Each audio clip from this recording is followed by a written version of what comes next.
Okay, so today we're going to be looking at the editorial process, guidelines you may need to be aware of before you start to write and help you to write better, how to identify journals or publications. We're going to be looking also at impact factors, particularly important if you're going on for a continued academic career. A little bit about predatory journals. You don't want to get sucked into those, and also about researcher registries. So it'll be a really interesting conversation, I think, in that respect.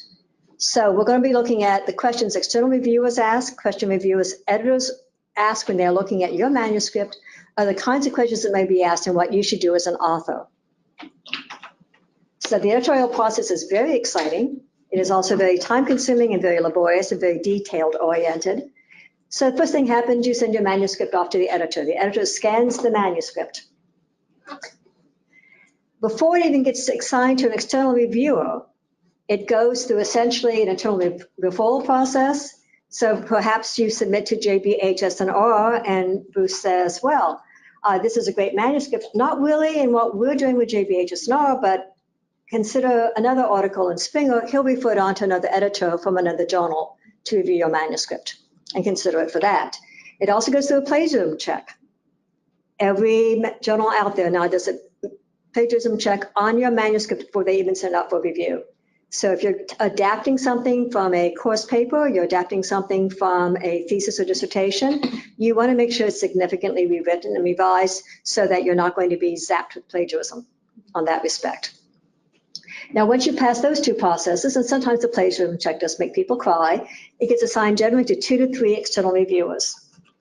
Once they've looked at it, they say accept, reject, revise. We like the accept, although quite honestly, most academic journals have an 80 to 90% rejection rate. So chances are you may not get necessarily and revisions are also very, very common. So if you don't get rejected, you don't get accepted right away, you're most likely going to fall in the revise and resubmit category.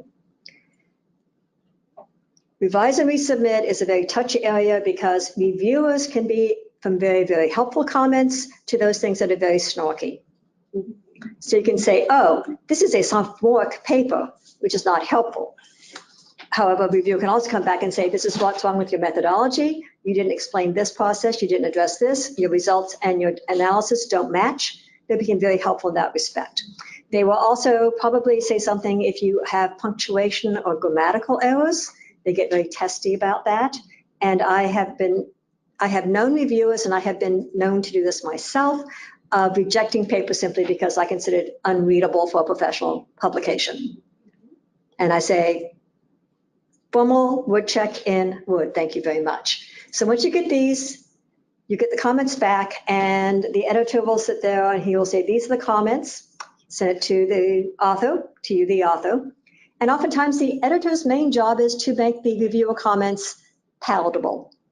So you have something that is workable. So there's another intermediate step with that. Once you've received your comments, it is up to you to then revise according to the reviewer comments. If you disagree with the reviewer comment, and you can do this, be able to substantiate your disagreement as to why you don't want to do this. And once you've addressed these and you've revised and resubmit, it goes to the same external reviewers. They look at it a second time, and remember, they have the comments from the first round. They'll be coming back to make sure you did address their comments. And then they come up with the accept, which makes everyone happy because then you get to go to publication, or the reject, which makes everyone cry, but not for too long, because you should have, in the identifying journals for submission process, have your first, second, and third choice journals already lined up. So it's never a one shot only. You always have backup journals for this. So that's a really wonderful thing. And most of them are going to be looking at MRAD, Introduction, Method, Results, and Discussion. Those are the 4 critical areas they're looking at for the review. The one thing they don't have on there, which will matter, will be references as well. So the editorial process. External reviewers ask all kinds of questions. These are just some of the questions reviewers may ask depending upon the type of study it is. If you're doing a quantitative study, the questions around methodology will be very different. Questions around your analysis, your discussion may also be different than you may be doing if you're doing a qualitative study. And if you're doing a mixed method studies, you need to make sure that your methods and your analyses and your discussions mesh. This is very, very important. And reviewer's purpose, the reviewer role is to find the problems of your manuscript. We don't care how well you write. We don't care how nice it looks. We care about how many mistakes you've made in the manuscript. We want these addressed and adjusted before it gets published. We don't want to publish bad things. So we are actively looking for flaws. It is not personal. Please do not take any rejection or revision notice personally. They're there to make you a better writer based upon the requirements of the journal. And each journal will be different, and different reviewers bring different strengths and weaknesses to the table, which is why you have 2 or more reviewers, as well as the review by the editor before it comes to you in that respect. And please note, were the relevant references cited? One of the major flaws with many of the manuscripts that I've looked at have been that references are not current. They address 1984 citations, nothing more current than that. They use data that's 5 or 6 years out of date when they're looking at epi or surveillance data or general population data or prevalence or incidence. They don't have the most recent report. And if I can find it in less than 5 minutes, they should have been able to do the same because it's their area they're writing about. So important things to remember on that. Editors come back and they have a larger, higher oversight perspective they're looking at. They want to make sure that the manuscript that you're submitting contributes significantly to the field, provides some kind of unique viewpoint or perspective, or showcases an innovation. That's what they're looking for this. Or when you wrote your paper and these are the key issues you identified, did you target them within your discussion in the paper? Do they show up in your analysis? Do they show up in your discussion? Is the paper well organized? Section headings and subheadings are your friend. A very well-defined linear format is the most important thing you can have in a paper. I don't want to find analysis in my method section. I don't want to find discussion in my analysis. I don't want to have analysis up in my introduction. I want things in the right place where they belong as I'm reading through the paper, and it makes sense. For lack of a better term, coming back from a communication perspective, you're telling a story. Your paper is telling a story. We all have beginnings, middles, and ends. Your paper should have a beginning, middle, and end. And in the right sequence, so you're temporally and chronologically not challenged in that respect. And editors will always focus on the value of the manuscript to the field. Which we call? Implication. Thank you. Oh, good. That's 10 points right there. And the editor can also disagree with the reviewer comments. For example, the reviewer says, this paper really is not worth publishing. And the editor can say, well, based upon the other reviewer comments, there seems to be some disconnect, and they can override the other reviewer. So the editor plays a very important role in this respect. Other questions that may be asked, this is a really quick overview on this, and this is the big picture. What are the implications of relevance for the field? Why should I read this paper? Why should I care about your topic? If you can't make me care about it in the first paragraph, I'm not going to want to read it to the end. I'll probably have less interest in it because the value of it's not being portrayed to me. Currency, if you're using data. If you're using older data, explain clearly why you're using older data. Lots of administrative data studies may be 10 or 15 years old, looking at trends tying into current practice. Always have an explanation for why your data is the age that it is. Also, be aware if the topic or the field has changed substantially since you started to write the paper. For example, if we are currently looking at integrated models of care for behavioral and primary care, we are not going to be looking at fee-for-service models. We're looking at integrated care models. But all of your review of the literature is looking at fee-for-service or early managed care literature. You're not working within the current framework for services delivery. And a reviewer is going to say, why this? Why are we talking about the latest things that came out in IBHC? Question. Check mark, that's a minus for relevance and currency to the field. Does your paper answer the question you asked? If you say, this is my thesis statement, this is the frame of this paper, and you drift off from that theme or thesis statement, the reviewer is going to notice, and they're going to say, you asked these 3 questions, you said these were the objectives of this paper, you've not addressed these things clearly in the paper. So whatever you say up front you're going to do, better be addressed in the paper. Because otherwise we'll say out. Also, who is your audience? If you're writing for a clinician, you'll be writing very differently than if you're writing for a policymaker.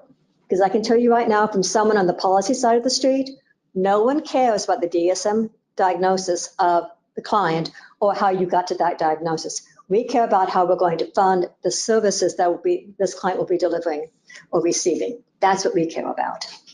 They're going to look at you as the author and say, are you an expert in your field? If you're not an expert in your field because you're a new author, consider looking at experts in the field who have published. For example, if I'm looking at mental health economics, I'm probably going to be looking at David Mechanic and that whole genre of people to say, what are they saying in the field, to make sure I cite them, because they're very well respected. So an opinion from Mechanic counts more than my personal opinion or my current opinion. Do you have other publications? And is the journal reliable? That's going to be a question you want to ask. And this is where we get into the notion about predatory journals and journals that are maybe academic in focus, that may have a trade or industry focus, that may have a practice focus. So again, this ties into the audience you'll be looking at and where that journal is placed or housed. And we're looking at accuracy. Whatever information you want to put forward in the paper, make sure it's supported by the evidence in your study. Don't make a supposition or some kind of blanket statement because everyone else is saying it. If you can't support it with your data, don't say it. If you want to include that comment, say so-and-so suggests this might be a reason, although we may not have found it in our study, we believe further studies may substantiate this finding in that respect. We're going to care if the papers we reviewed or refereed. Again, the peer review process is going to be very important. You're going to also care about why the study was conducted. And more than likely, is there any evidence of bias? These are all important considerations to think about because this is your reader, not just the reviewer or the editor, but the readers of your manuscript once it is published. This is what they're going to be thinking about. Why do I care about this paper? Kind of thing. So you want to be transparent in what you write about and how you describe your methods, your analysis, and your discussion. It all ties together. You want to make sure it's consistent, coherent, and cogent.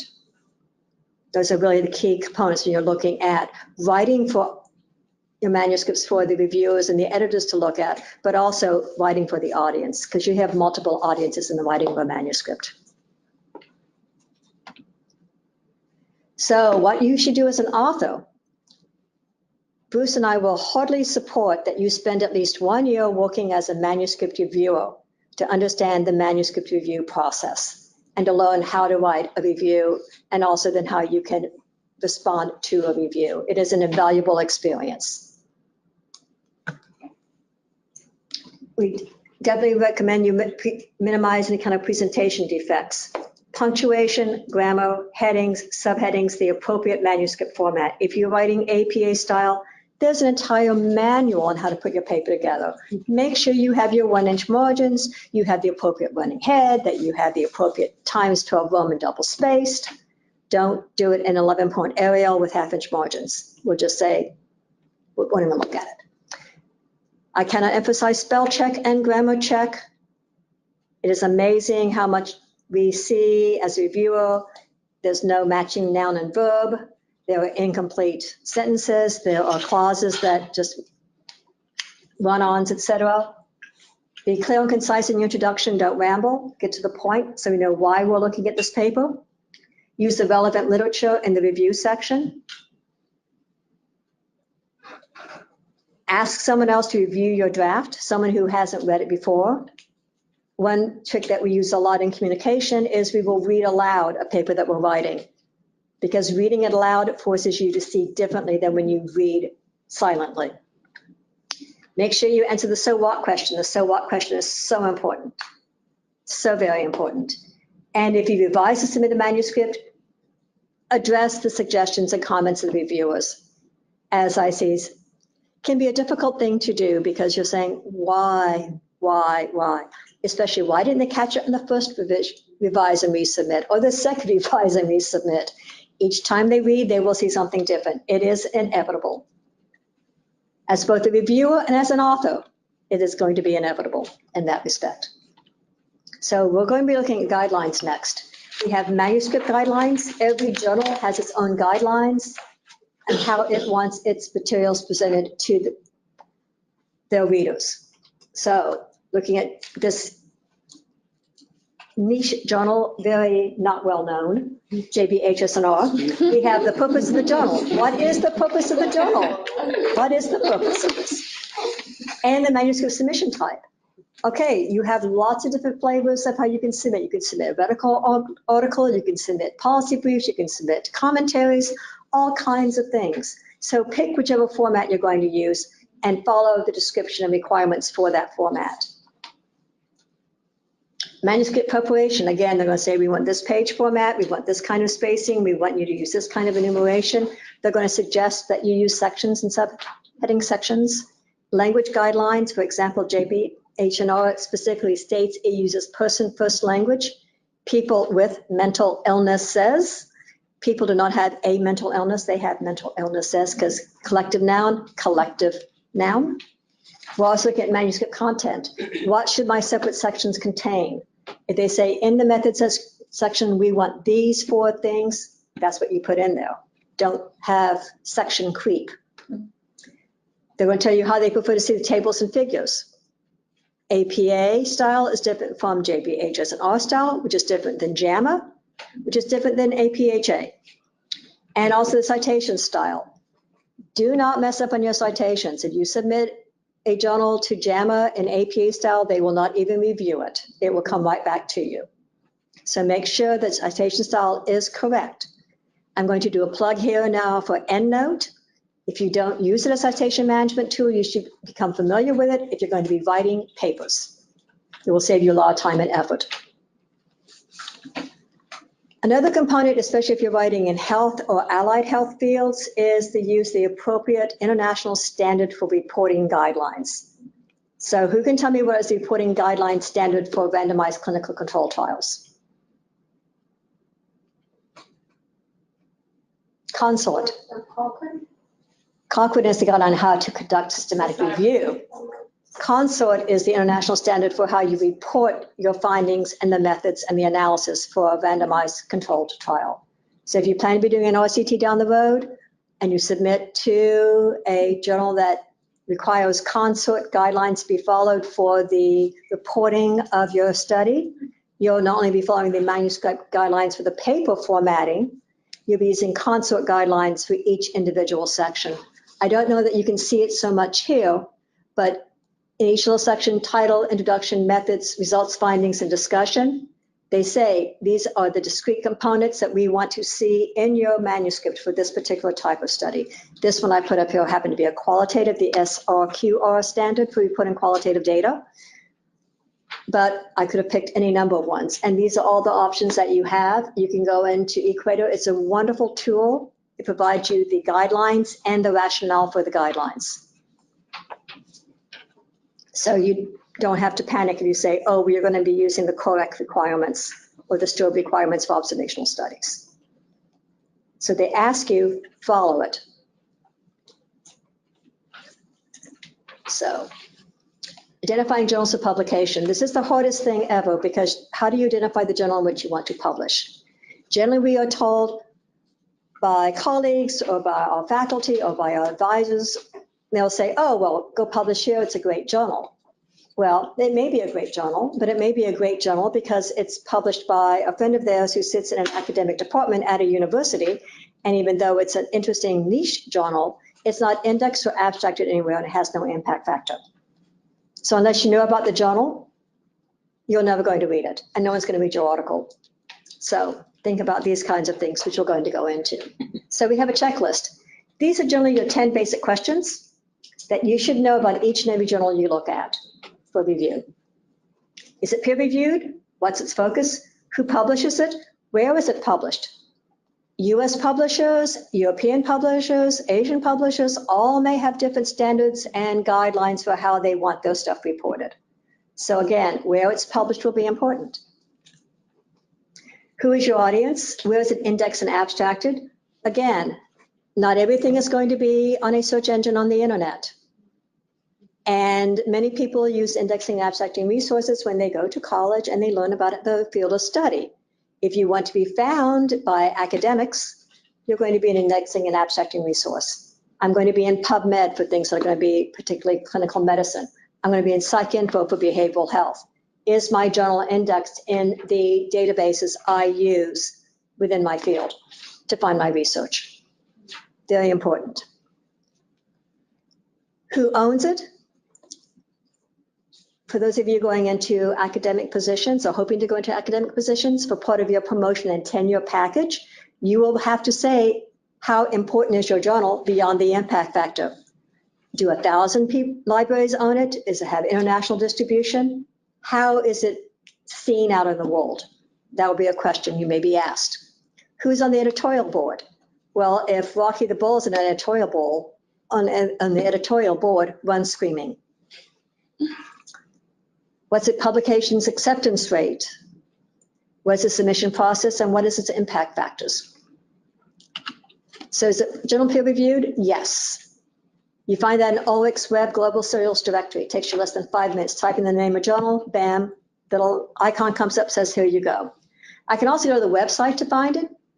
We're using Psychiatric Services as our generic journal for this. I can find it under the confidentiality section for reviewers. The process that it uses is not under guidelines for authors. 10 minutes to find it. So it may be there, it may not. My first choice would always be to go to OLIX Web and say that because they report it automatically. What's the focus of the journal? I can look on the journal webpage. I can also look at OLIX again to find this information out. So I can find out this little bit about Psychiatric Services, what it does, APA objectives, ... I can move on to see who publishes it, American Psychiatric Publishing, Inc. 2 things about publishers. They should all have an ISSN, an International Standard Serial Number, that establishes it in the directory of publishers. It's an international standard for journal publications, and it also establishes the publisher in the publishing world. A lot of predatory journals will not have an ISSN, or they may pirate an established journal's ISSN and have a similar name to it. So you always want to make sure that the journal you're looking at is the reputable journal, not a knockoff or predatory journal. You always do your homework in that respect. Who's your audience? In this case, Psych Services, health professionals. Also, look at the most current volume of the journal to make sure that's still the focus. This is important to know because over a period of 5 years, you can have 5 different foci for the journal because you may have a change in editors or editors-in-chiefs or the owning organization. Who owns it? I can find out how many libraries own it by going to WorldCat. That's just a library tidbit. You can also ask the publisher distribution on that as well. Where is it indexed and abstracted? I can find that at OLIX Web. I can also find a list of indexed and abstracted journals in my particular academic database as well. I don't get that information on my Psych Services webpage, but it would be important for you to know this because if it says it's indexed in Google Scholar or it's indexed in Copernicus, these are not research academic databases. Google Scholar is a search engine. Copernicus is another search engine. They are not legitimate INA sources. Who's the editor? That's usually on the Psych Services webpage. In this case, they have an editor-in-chief and 13 contributing editors. So your particular manuscript may go to a contributing editor based upon that section that that contributing editor deals with.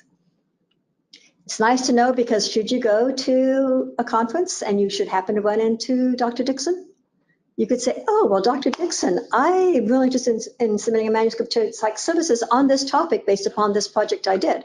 What do you think about that? Should I, start the conversation? Nice way to look at that. Manuscript submission acceptance rate, you'll need to know the editor because that is to whom you'll be sending your email asking about manuscript submission acceptance and rejection rates. This information is generally not going to be on the journal website, particularly in the social and behavioral sciences, more so in the clinical medicine and biomedical, but not on the social and behavioral side of the street. In this case, we know that Psych Services, 600 manuscripts are submitted a year, 70% are rejected.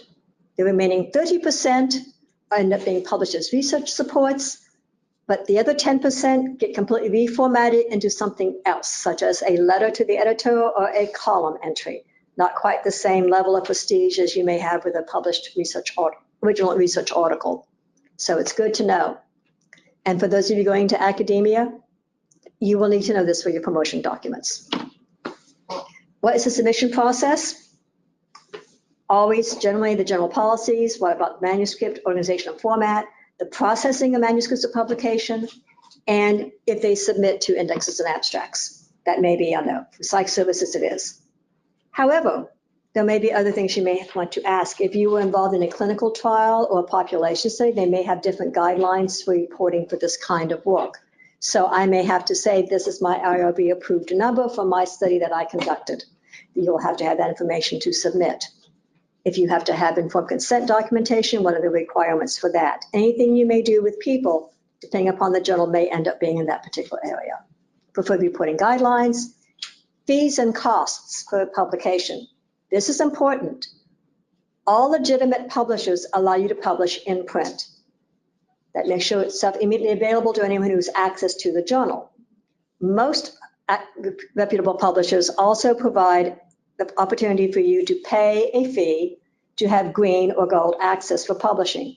Green means I pay $1,500 and I can have my manuscript available within the first year after publication. I can pay $3,000 and have it available immediately upon publication to anyone in the world. So that is something to consider. There's nothing wrong with publishing and waiting for it to come out in the electronic version that's accessible to people who have access to it through libraries or anything else like that. But if you're going to be publishing and paying for access, you need to build that into the cost of doing business. Impact factors, very important. Impact factors simply tell you essentially the number of times the journal has been cited within its field, within a specific class or category of journals. Impact factors are important, but they are relevant. Impact factors can range from the biomedical, like Nature has a 57, and Psychiatric Services is 2.205. Although Psych Services is the flagship journal for APPI and is in the top tier quartile, it doesn't have a really high number for impact. So your impact factor will always be based upon the type of journals in which you publish. Computer science, surprisingly, has a very low impact factor too. So in this case, we know it's 2.205. It is in 79 journals in health policy and services. It's 24th. But it's the second highest mental health journal ranked in that category. Because health policy and services also includes somatic health. Now we're going to tell you a little bit about impact factors. As I said earlier, impact factor is always relative. You cannot compare a biomedical engineering journal with a social sciences journal. The impact factors will be very skewed. However, you can compare quartile rankings.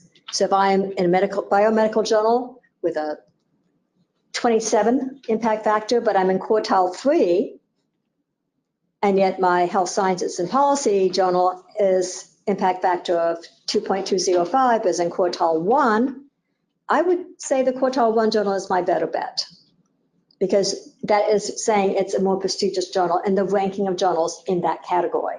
So the impact factor, as much as people talk about it, means nothing without comparative data across other disciplines, and it's the quartile that you want to focus on most importantly. I want a top tier journal, I'm looking at quartile 1, because again, my impact factor number may not be that high. You're also looking to see if the journals are classed in one or more subject categories. If a journal is classed in health policy and services. It's classed in psychiatry. It's classed in public, environmental, and occupational health. I would choose that journal over one that is classed only in health policy and services. I would choose that journal because I would have a wider readership across 3 very large subject disciplines, and I would be more likely to be read and possibly cited. The 3 major resources we use here at USF are Insights, the Journal Citation Reports found in Web of Science, Scopus, and the Scimago Journal and Country Rank. So at the end of the day, you should be able to say about your journal, it's an international interdisciplinary journal. That's important. Wider readership, global as opposed to local. It's published monthly. Comprehensive coverage on these aspects. It is a refereed academic scholarly journal. Dr. Dixon, well known in her field. This is where she's at. Blind review process, 3 reviews on average, including 1 from an editorial board member. Average length of the journals, and then the information about acceptance and rejection data. I also know that it's an impact factor of 2.205. It's classed in psychiatry. It's classed in both the social sciences public environmental and occupational health class and the social science public occupational environmental health class. This is an important distinction when you're looking at on the Web of Science because they do not replicate each other. Maybe some crossover, but they're very unique. And last but not least, this is where it's indexed and or abstracted. I can see it's falling within those areas that I had myself have used or standard academic resources.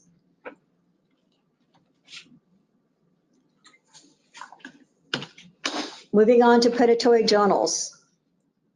Predatory journals are ubiquitous. They will send all kinds of emails out and say, oh, the article you wrote or the paper you presented at this conference is of special importance to our readers. We would love for you to contribute to our journal. Most legitimate journals do not send out fishing expeditions asking you to submit a paper. Most legitimate journals don't send out emails saying, be a member of our board, be a reviewer for us. If you have signed up with Wiley or Springer or Elsevier to receive updates from them or updates on a specific journal, you will receive calls for paper that are put out by that publisher, but you have to sign up to get them. They just don't automatically blanket email. So if you get those kinds of information and you're not certain about what it is, please contact your local librarian. They can tell you if it's predatory or not. In that respect. They all say they're open access. Well, that's true, they are. However, they may be open access for a couple of months and then they fold up and go away and there's your paper gone forever. They're not necessarily going to be perpetual in that respect. They charge fees right off the bat. Even to submit a paper, you have to pay the fee up front. Legitimate journals do not ask you to pay up front. They ask you to submit your paper, have it accepted, and you can make the choice of doing the virtual paper only or the additional fees for immediate access. Unless you're submitting something like PLOS One, which is open access only, and they will say up front, should your paper be accepted, it's $2,500 you'll pay to get your paper published with us. Random solicitations, and they often look legit. As I said, they may borrow someone else's ISSN number. They may also have a title similar to the legitimate journal, but it's not the same. So you need to make sure you always do your homework on this, because otherwise you can end up being indebted to having to pay some outrageous price. You may have published a really good paper in a specious journal, and therefore that it will not count. And people will say, oh, they publish in predatory journals. That's not good in that respect. One thing that you should also know to do before you send a manuscript in for publication is register for an ORC ID. ORC IDs are an international registry that establish a unique number attached to your name. Almost all publishers require those now.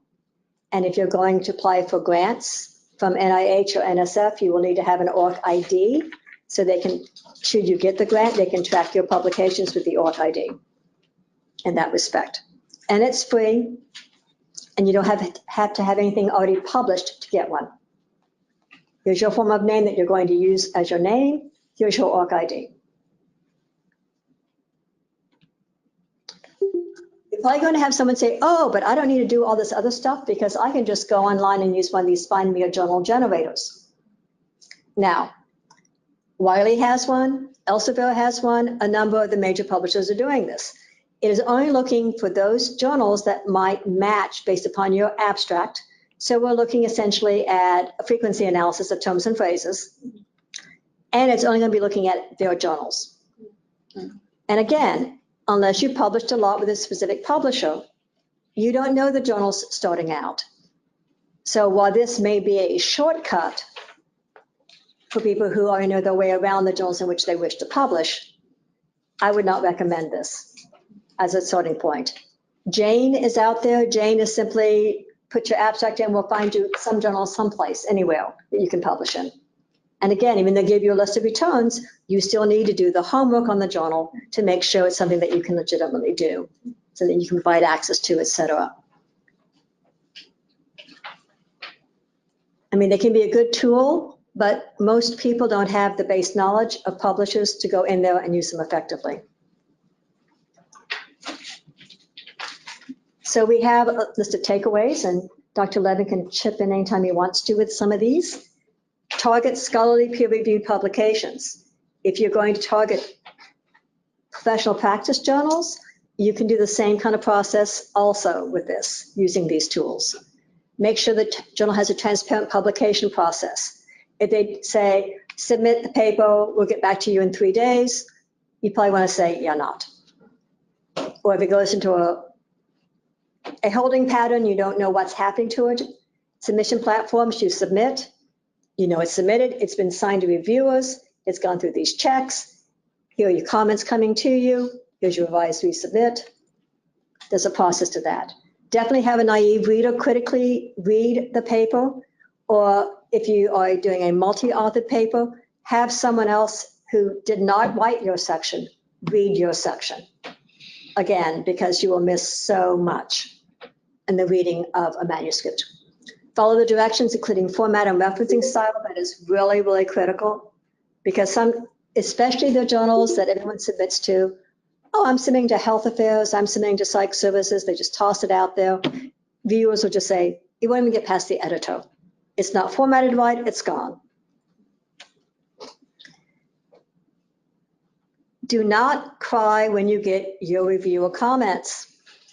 Just accept their job is to look for the flaws in your paper. And we want them to find that. We don't want to have it published and have a whole bunch of letters to the editor saying, you know, retract that article. We want to have it right. So make sure you address the reviewer comments and incorporate the suggestions. If you have questions about the process of that, contact people who have been reviewers and or who are editors of journals and say, can you give us some guidelines? I'm not quite sure how to address this. Or do you think this is a valid criticism in that respect? If it's rejected, you have your lists of 1, 2, 3. At a minimum, have 3 before you submit, so you know where you might be going. And beware of predatory journals. Always, if you have a question, find out. You really don't want to publish in those. Grammar and punctuation. Dead horse, I know, but I'm beating it again. It's critical. And if you're doing a multi-author paper, it should have a single voice. There is nothing more distressing for a reviewer to read a paper that reads like the 6 people on the author line. I can see when author 1, 2, 3, 4, 5, 6 wrote and where they wrote.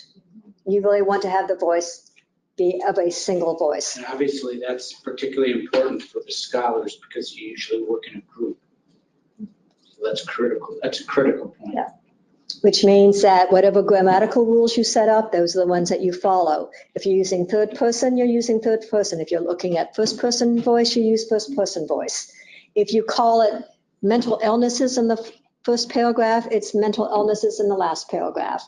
You don't suddenly hopscotch over to mental disorders. Yeah, mental disorders or behavioral disorders or, opioid disorders, it's always the same, that you're consistent with the naming conventions, you're consistent with how you call your population. I just reviewed a manuscript that was focus groups, and I couldn't distinguish what was happening in the 6 focus groups in the reporting of their analysis because it was all jumbled together, and we had 6 very different participant groups in the 6 focus groups. And I couldn't tell if the focus group 1, which were the wheelchair users, they said this, or this was a finding from the caregiver perspective, or this was a perspective from the administrator perspective. It wasn't clearly defined and delineated. So if you're working with multiple groups in a paper, make sure the results for that group or the comments or discussion around that group are clear as you read through it. It's very distressing when it's not. It's all fitting all the pieces together to be able to have a really good publication and a manuscript that you can be proud of at the end of the day. Some more information, if you have any questions or you have other things you'd like to ask, you can always send me an email. I'm happy to sit down with you, walk you through the manuscript, help you find holes, that kind of stuff.